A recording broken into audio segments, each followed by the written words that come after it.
ce soir, nous allons continuer notre évangile de Jean.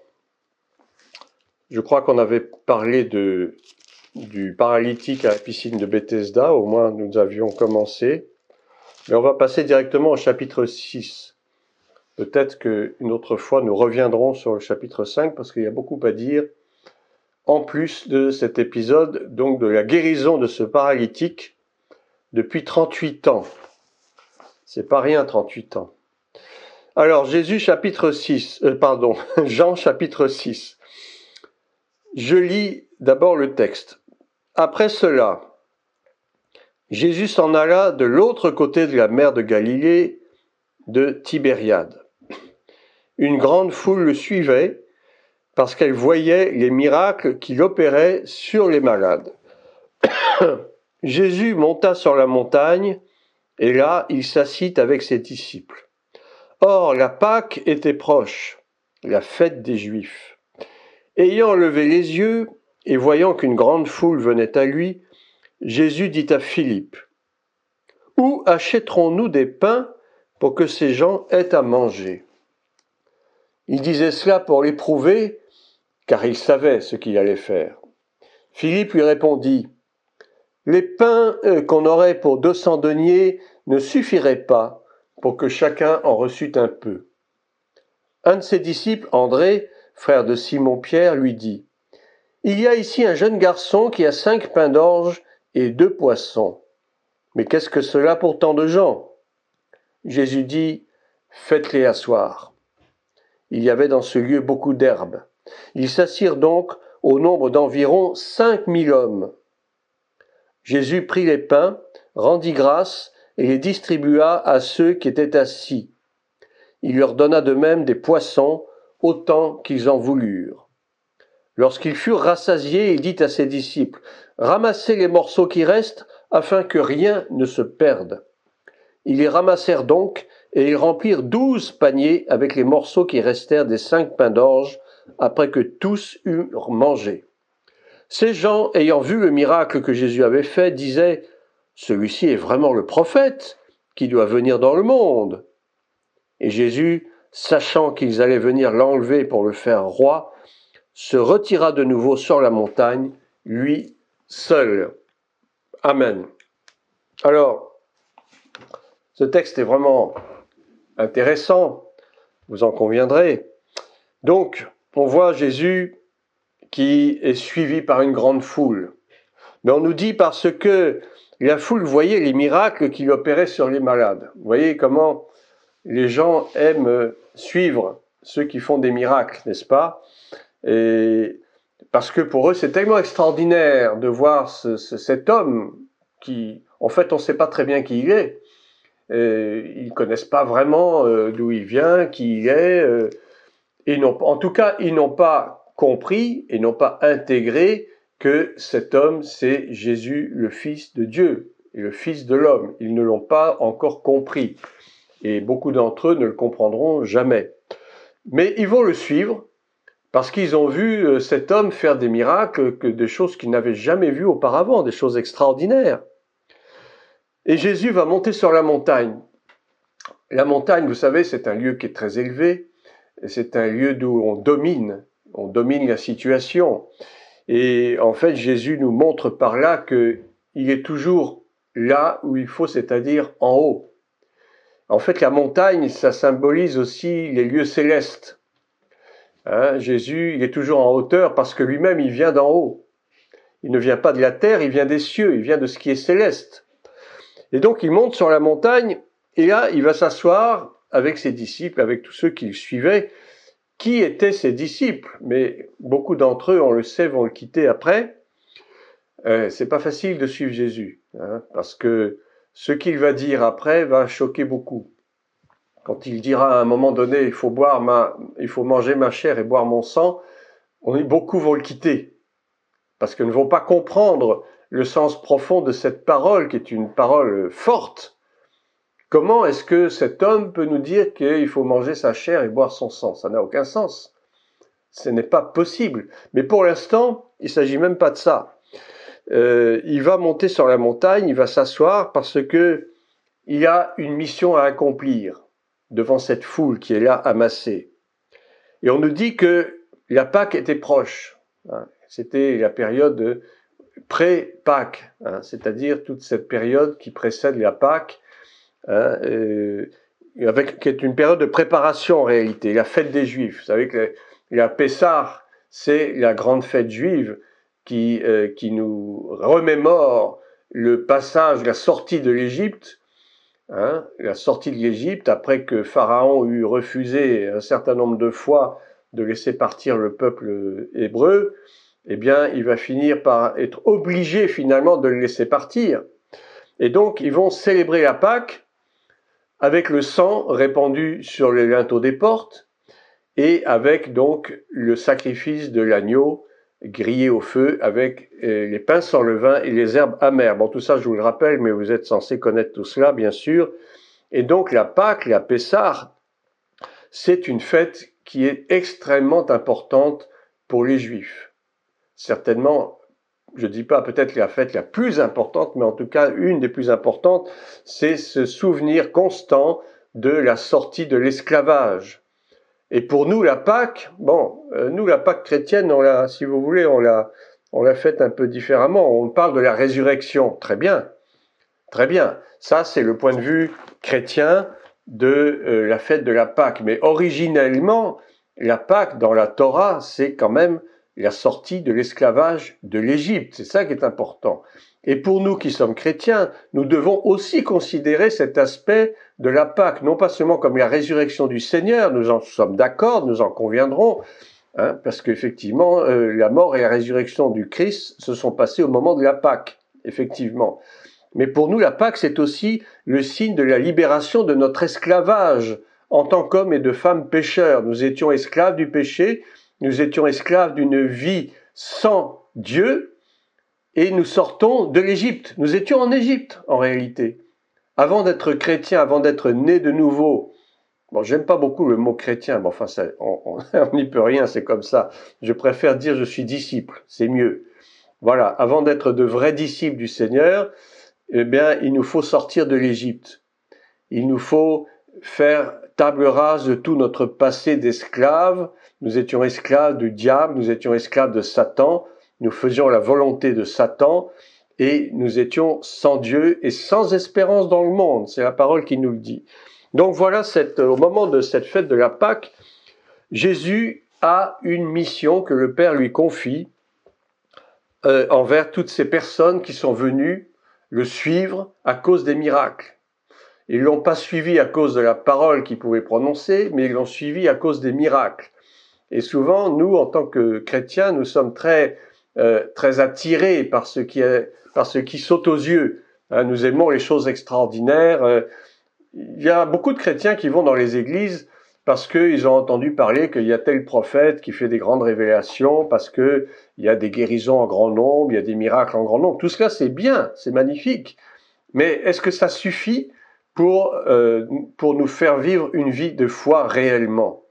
Qu'est-ce qui est plus important? C'est les miracles ou bien c'est le fait de suivre le Seigneur et d'aimer sa parole? Je crois qu'il ne peut pas y avoir de miracle s'il n'y a pas d'abord la parole qui est annoncée. C'est plus important. Or, Jésus lui-même a d'abord annoncé la parole et ensuite la guérison est arrivée. Mais si tu n'écoutes pas la parole de Dieu, si tu ne fais pas vraiment pour toi la parole de Dieu quelque chose de très important, de primordial, tu verras pas Dieu agir dans ta vie. Parce que bien sûr que les miracles, les guérisons, c'est formidable, c'est extraordinaire, mais nous ne devons pas rechercher ça en tout premier. En tout premier, nous devons d'abord rechercher la communion avec le Seigneur, une communion intime avec le Seigneur, des temps de prière, des temps d'adoration, des temps de méditation. Méditation de la parole précisément. C'est la parole qui nous nourrit. Ce ne sont pas les miracles qui nous nourrissent. Vous êtes d'accord? Ce ne sont pas les guérisons qui nous nourrissent, mais la vraie nourriture, c'est la nourriture de la parole de Dieu. Si nous n'avons pas cette nourriture en nous, ça ne produira aucun fruit. Nous pourrons prier sans cesse, pleurer auprès de Dieu, Seigneur, fais un miracle pour moi, etc. Mais si tu n'as pas la parole ancrée en toi, ça ne pourra pas agir dans ta vie. Donc vous voyez comment ces gens, ils sont séduits par les miracles, ils sont séduits par les guérisons que Jésus a pu faire pendant tous ces mois qui ont précédé ce moment. Et donc ils vont venir s'assembler, ils seront en bas dans la plaine, tandis que Jésus, lui, est sur la montagne en hauteur. Et puis, il pose cette question à son disciple Philippe, il lui dit, mais où achèterons-nous des pains pour que ces gens aient à manger? Parce qu'évidemment, ces gens l'ont suivi certainement depuis les petites heures du jour, et ils ont fini par avoir faim. Hein, ils ont cheminé, ils l'ont suivi peut-être pendant plusieurs dizaines de kilomètres, je ne sais pas. Mais en tout cas, ils ont besoin de nourriture physique. Et donc Jésus va mettre à l'épreuve Philippe pour tester un petit peu ce qu'il va répondre. Où est-ce qu'on va acheter des pains pour tous ces gens? Il y a quand même plus de 5000 hommes, rendez-vous compte. Où est-ce qu'on va pouvoir acheter autant de pain et de nourriture pour ces gens-là?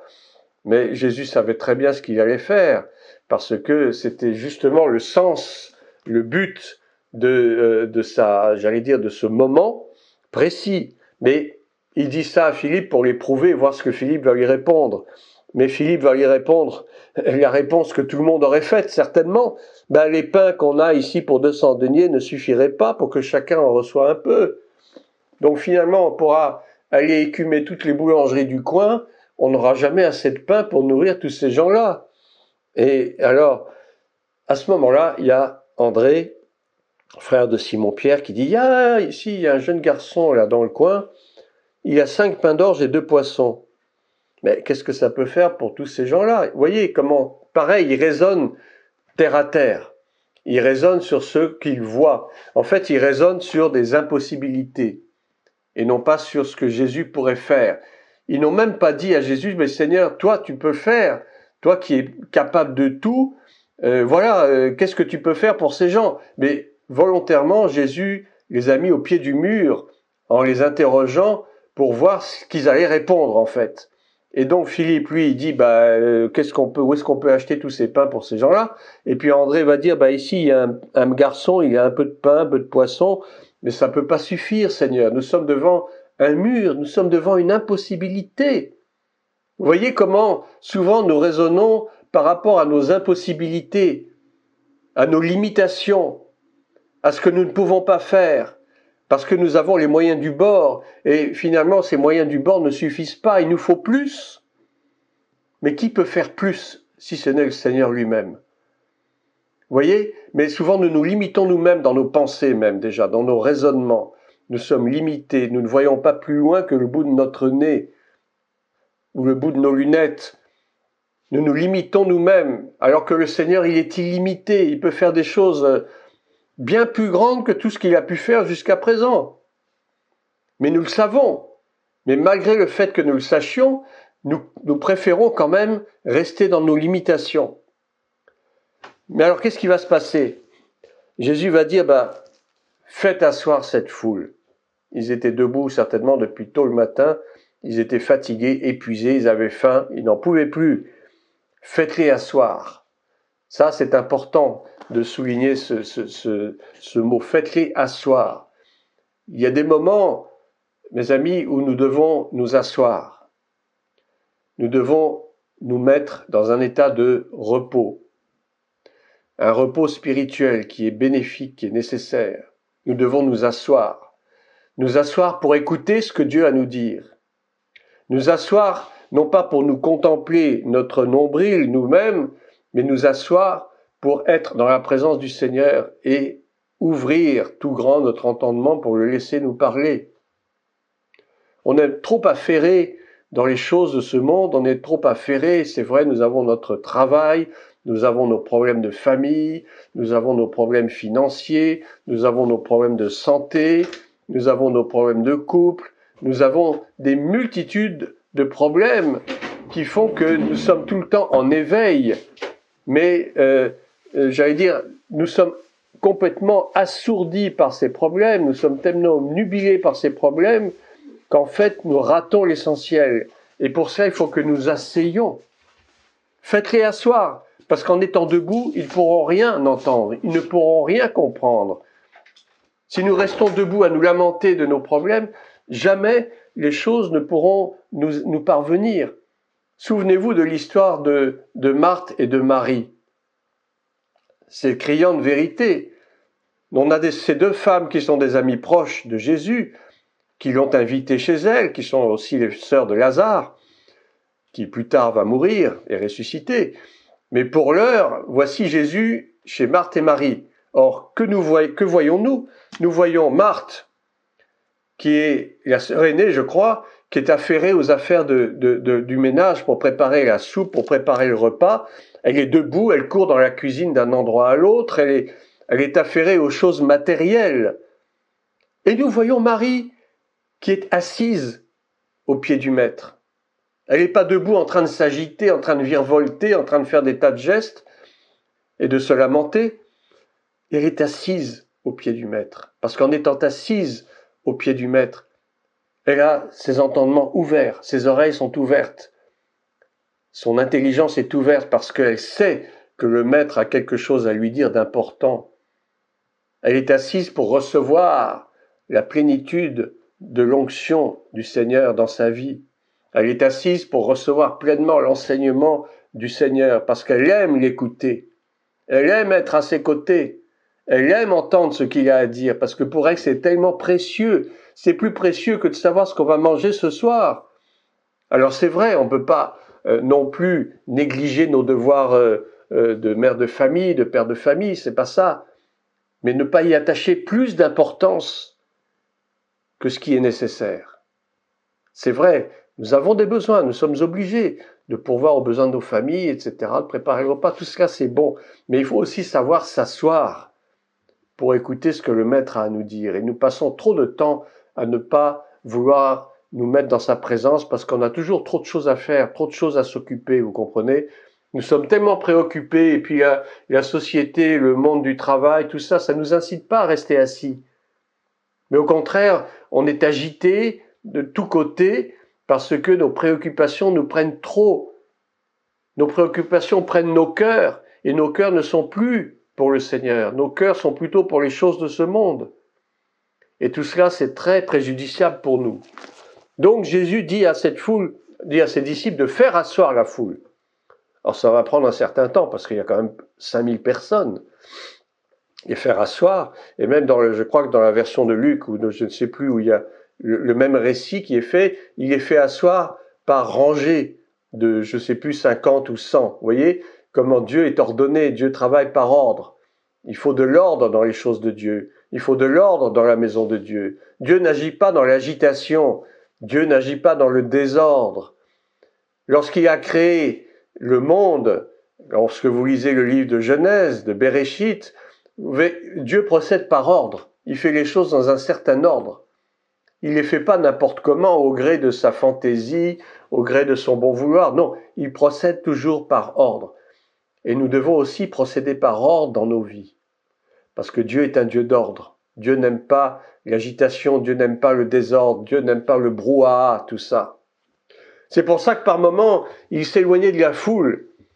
Il allait sur sa montagne pour prier tout seul, parce que la foule le dérangeait. Le bruit le dérangeait, l'agitation le dérangeait. Mais nous aussi, souvent, nous nous laissons déranger par l'agitation, par le bruit, par les ondits, les cris, tout ce qu'on peut entendre qui nous dérange. Mais il faut savoir aussi se reposer dans le Seigneur, c'est important. Donc il fait asseoir la foule, et puis il va prendre les pains, les 2 pains là que le jeune homme avait, ou 5 pains plutôt. 5 pains, vous savez que 5, c'est le chiffre de la grâce. Il y a des significations par rapport aux chiffres. N'est-ce pas? Le 1, bon, c'est le chiffre qui représente la divinité dans l'absolu, la puissance divine, la puissance créatrice de Dieu. Et puis le 5, ça représente la grâce. Donc là, avec 5 pains, la grâce va s'accomplir. Avec 5 pains, Jésus va rendre grâce précisément, il le dit, ça c'est écrit même, et va y les distribuer. Et qu'est-ce qui se passe? Les pains se multiplient. Ils s'auto-multiplient. Pour 5000 hommes, vous voyez encore le chiffre 5. Hein? C'était vraiment le jour de la grâce pour tout le monde. Hein? C'était le jour où Jésus devait accomplir ce grand miracle à cause de la grâce de Dieu. non pas pour s'attirer des mérites à lui-même. Vous savez que Jésus ne faisait aucun cas des mérites qu'on pouvait lui attribuer, parce qu'il ne faisait que rendre la gloire à son Père. Il disait tout ce que je fais, je le fais parce que je l'ai vu faire au Père, par le Père. Jésus était d'une soumission et d'une humilité absolue vis-à-vis de son Père. Il faisait les choses parce que son Père les avait faites. Il avait vu le Père les faire et donc il faisait la même chose en fait. J'allais dire, il ne faisait que copier, si vous voulez. Mais c'était son rôle en tant que Dieu fait homme sur la terre, puisque Jésus n'est rien d'autre que Dieu fait homme sur la terre. N'est-ce pas? Et donc il va rendre grâce, il va faire distribuer, ses disciples certainement ont distribué, ça a dû prendre un certain temps pour 5000 hommes quand même. Mais tout le monde a eu de quoi manger. C'était pareil pour les poissons. Il a rendu grâce et les poissons ont été distribués. Voyez? Donc en fait, il fallait qu'il y ait une situation où les gens soient assis pour recevoir de Dieu. Tu ne peux pas recevoir de Dieu dans l'agitation, tu dois être assis. Ces gens ont été assis, et puis ensuite Jésus a rendu grâce pour le peu qu'il avait, mais ce peu qu'il avait allait devenir multitude. Souvent tu n'as pas grand-chose chez toi, mais le peu que tu as chez toi, Dieu peut le multiplier à l'infini. Souvenez-vous de l'histoire de la veuve de Sarepta, qui avait des dettes énormes au point même que les créanciers voulaient prendre ses 2 fils et en faire des esclaves. Et lorsque le prophète Élisée est venu, il lui a demandé « Qu'as-tu » La femme, je répondis « Je n'ai qu'un petit peu d'huile, j'ai 3 fois rien. » Et le prophète va lui dire « Mais avec ce petit peu d'huile, fais-moi un petit gâteau, fais-moi quelque chose. Avec ce peu que tu as, fais-moi quelque chose. » Et tu vas voir ce que Dieu va faire après. Et la femme a obéi. Elle n'avait qu'un petit peu d'huile et qu'un tout petit peu de farine. Et avec cela, elle a fait quand même un petit gâteau pour le prophète. Le prophète a mangé le gâteau. Et puis après, la femme a eu tellement d'huile. Il lui a dit d'aller chercher des récipients pour recueillir l'huile, tellement il y en avait.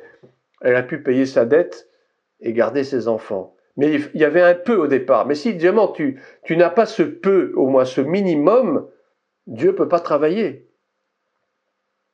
Même si c'est pas grand-chose, le peu que tu as, donne-le au Seigneur. Tu vas voir comment le Seigneur va multiplier. Dans Ecclésiaste, il jette ton pain à la surface des eaux. Et avec le temps, tu le récupéreras.